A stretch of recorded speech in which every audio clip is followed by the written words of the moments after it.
Tazama hiyo hapo ndugu yangu. Bwana atakulinda na mabaya yote, atakulinda nafsi yako. Hiyo ni Zaburi 121 mstari wa 7. 121 mstari wa 8 nasema, Bwana atakulinda utokapo na uingiapo, tangu sasa na hata milele. Hakuna kitu kitakacho kuzuru ikiwa unamwamini Yesu, ikiwa unamwamini Mungu, ikiwa unaamini neno la Mungu. Kila kitu wewe utaona tu. Imagine anamwambia njoo, na mtoto akamuigizia kama anaenda, lakini hakuna, kwa sababu anamwamini Mungu. Zaburi 23:1 neno la Mungu linasema, Bwana ndiye mchungaji wangu, sitapungukiwa na kitu. Ni imani yako tu. Zaburi 109:105, neno lako ni taa ya miguu yangu na mwanga wa njia zangu. Hutapungukiwa na chochote.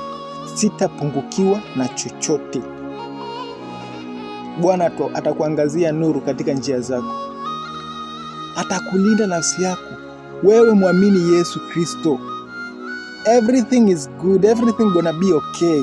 Ukiwa ndani ya Yesu utakuwa na furaha, utakuwa na amani. Utaogopa lolote kwa sababu unaamini kwamba nipo na mlinzi wangu. Nipo na Mwokozi. Yaani unapozurika yeye yupo na wewe. Hakubali upatwe na lolote baya. Kwa imani, ikiwa utamwamini, mwamini Yesu kwa sababu yeye ndio muweza wa kila kitu.